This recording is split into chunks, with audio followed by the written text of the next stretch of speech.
Well, I looked at the worst films of the decade, and I'm not going to do a best films of the decade list, even though if I did, a lot of these movies would probably be on there. Instead of that, I'm just going to do a run through here of the best horror films of the decade, at least out of the horror films that I saw. And I'm going to do the same as in the worst films one, where alphabetical order until the very end when I pick the best fucking horror film of the decade. So at the top here, I got 28 Weeks Later. I thought it was one of the best horror sequels of the decade by far. It was cool how it had a different director, yet kept that same pretty awesome, creepy tone of the first one.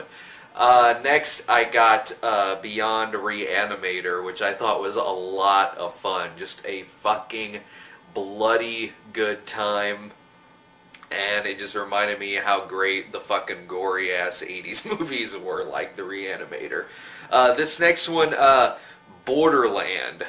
This one I thought was surprisingly really fucking good. It was one of the 8 films to die for movies, and maybe I reacted really strongly to this one because the one I saw before then was Lake Dead, which was a fucking piece of shit. In this one, it's about this drug cartel who kidnaps people and does human sacrifice in order to bring them good luck from being captured from the FBI or whatever. But it also has Shaun Astin in it playing a fucking psychopath. But it was fucking good. Let's see. The next one I got is a little scene one called The Cottage with Andy Serkis. Pretty funny horror flick. He and Andy Serkis and this dweeby guy in the movie who's supposed to be his brother, they kidnap this girl and they end up in, surprise, a cottage, and it's next to this like fucking hillbilly freak show, like Hills Have Eyes kind of mutant Jason Voorhees beast who starts stalking them, and it's pretty funny. It's a funny horror flick. I liked it. After this, I put The Descent on the list. I'm fucking claustrophobic as hell, so the first half of the movie, like, I thought was intense enough as it was, and then when you get to the second half with all those fucking Salem's Lot creatures, that movie was pretty scary. I dug it. And next, Devil's Rejects. By far, I would put this like in the top 5 best horror films of the decade. Definitely one of the best fucking uses of a soundtrack, and you know me, I love me some period pieces from the 70s and 80s, so it's got that going for it. And, I mean, talk about being surprised by a movie, because I didn't like House of a Thousand Corpses, so it's not like I went to this movie with, like, fucking great expectations. But what I got was fucking balls-to-the-wall madness. I loved it. Definitely a cool flick.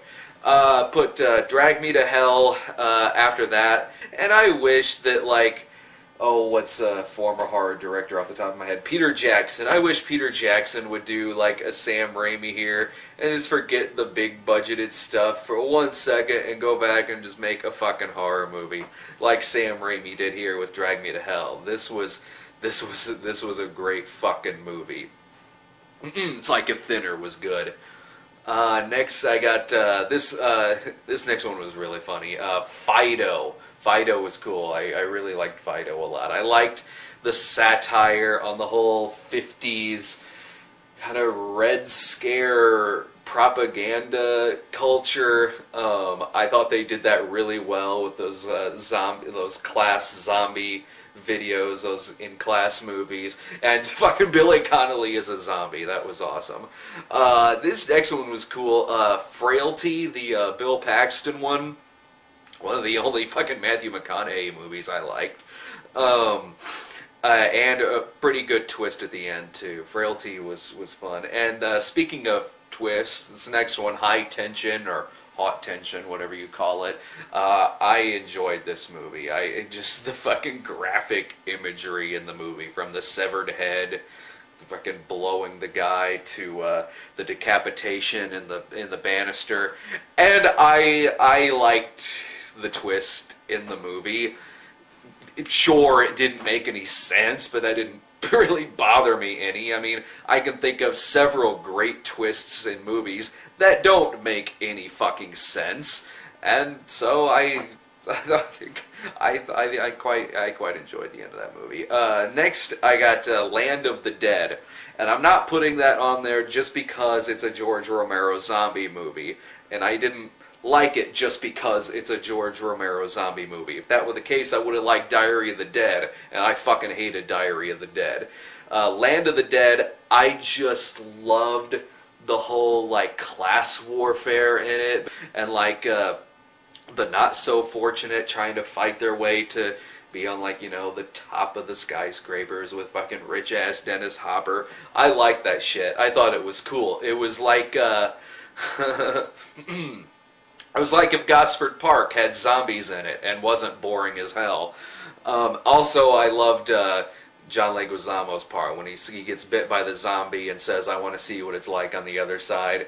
I thought it was a great zombie movie. I enjoyed it, and I didn't like it as much as, you know, Night, Dawn, and Day, but it can still be a fucking masterpiece and not be as good as Night, Dawn, and Day. If Night, Dawn, and Day are here, Land of the Dead's about, like, right here. So it's still fucking good. This next one, I'm putting Paranormal Activity on here. And in my video review for it, I might have seemed a little negative, and I wasn't trying to be. What I was trying to say in that video was that I remembered when Blair Witch Project came out, and I loved the Blair Witch Project, but I remembered, like, being in school and everyone else who went to go see it being pissed off. All I was trying to say about Paranormal Activity was, even though I really dug it, I can picture, like, you know, those people I remembered from high school also being pissed off about that. And also, what I want to say, I also probably mentioned in the review too that that I didn't think it was one of the scariest movies ever made, but that was based on my theater experience of the movie. I will say that watching that movie at home on a big fucking TV in the dead of night with no lights on, beats the living hell out of seeing that movie in the theater. Dead serious. Man, you watch fucking Paranormal Activity at home, it is a haunting fucking masterpiece. Cool movie. I love Paranormal Activity. The next one, switching gears here, going to theater experiences, Planet Terror. One of the most fun fucking theatrical experiences I had all throughout the decade. This movie had everything that I love, from classic grindhouse movies to the simplest things like, you know, the grainy film and the scratches, to the music, the actors, and, excuse me. And also, like, it had a great, like, John Carpenter feel to it, like early John Carpenter. Like, if John Carpenter did a zombie movie in, like, 1980, it probably would have been something like Planet Terror. I would have put, like, just the whole thing, Grindhouse, on this year-end list, because, you know, with the whole thing Grindhouse, you get the Machete trailer, you get the Thanksgiving trailer, and all those other trailers. But I really don't want to have, like, a year-end Best of the Horror list that has Death Proof attached to it. And I didn't dislike Death Proof. I just didn't love it. And I just don't want it to be on my year-end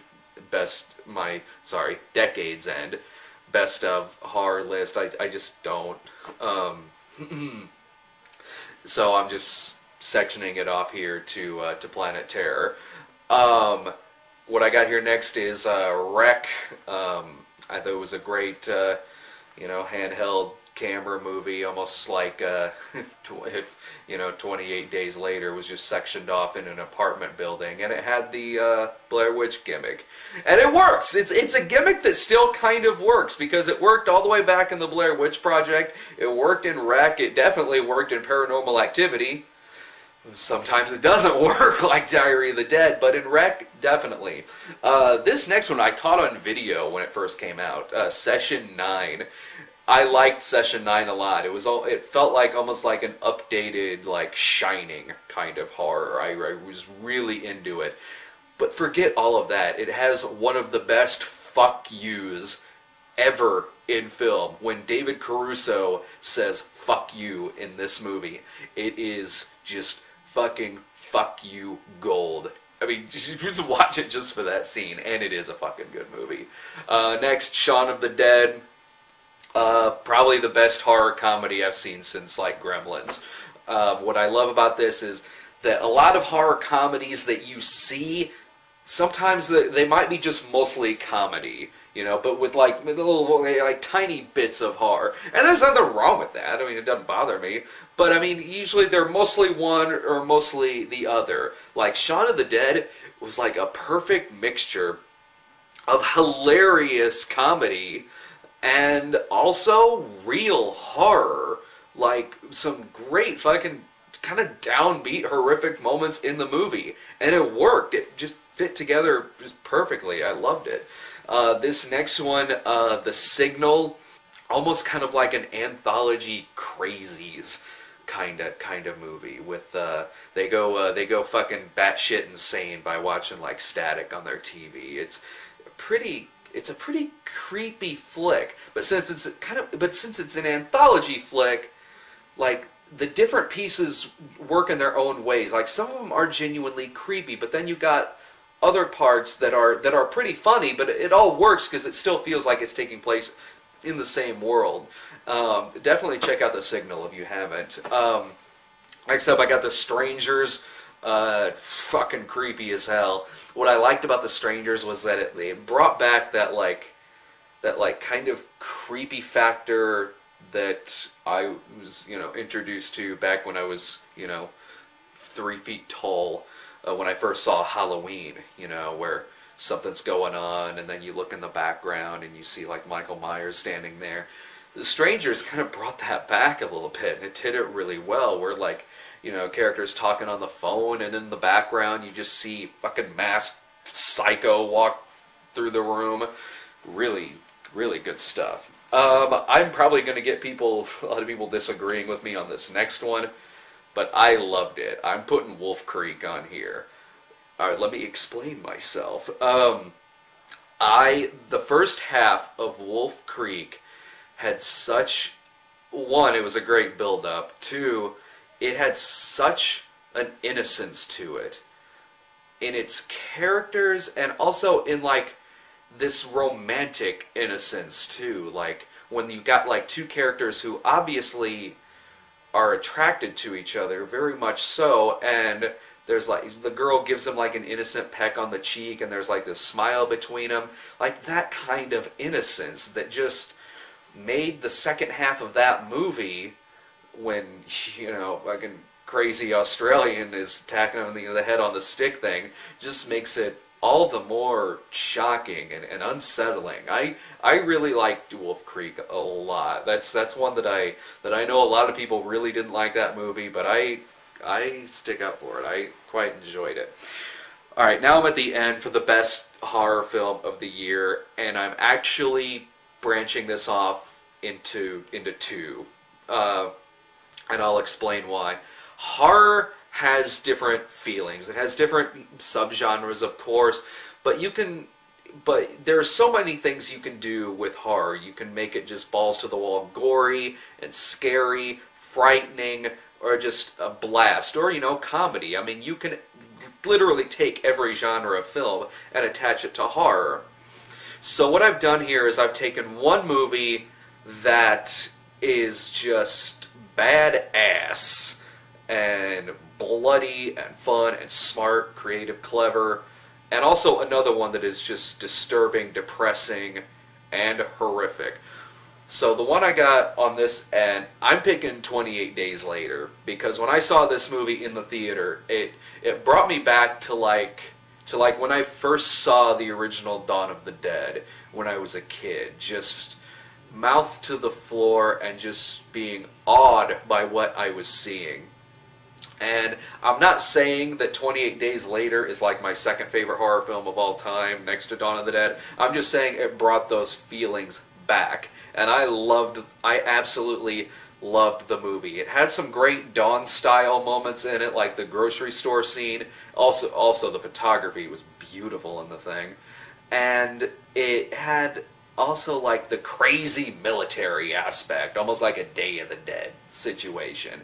So I love every fucking second of that movie, from when that poor bastard wakes up at the beginning of it and everyone's missing, which that in and of itself is a fucking great horror situation. And then when you got the infected, the fucking psycho Christopher Eccleston, and just like the relationships between the characters too, like the dad and his daughter, and when he knows he's gonna die, when he gets that shit fall in his eyes, he's telling his daughter to stay away from him. I mean, it is just a beautiful movie. Now, what I'm picking next here is the most disturbing movie that I saw of the decade. It is Jack Ketchum's The Girl Next Door. I saw this movie once. I'm never gonna see it again. It was that disturbing. Like, I did not sleep well that night. Also, I just felt disdain for the human race watching this movie. I mean, it's well shot, incredibly well acted. It's the fucking older sister from 16 Candles who's playing the villain in this. I don't know if you know what it's about, but it's about this crazy aunt, like in the 50s or 60s, who is abusing this young girl and like making her kids and the neighborhood kids rape her and do all these things to her. And I hardly want to get into it right now because it is depressing as fuck. But if that's the true definition of horror, despair, disturbing, makes you goddamn depressed and just hate the world, then yeah, this is the best of that kind of horror that was out in the fucking decade. I mean, this movie is not Thriller. It's not Miss 45. It's not that kind of movie. It's just hard to fucking watch. So that's my list there of the best horror films of the decade, in my opinion. Obviously, if you have some that you think I left off the list, I might not have seen them, because I didn't see everything throughout the decade. But fucking add them to the comments, you know? Throw some stuff in there. If you highly disagree on everything I just said, you know, throw them on the comments page.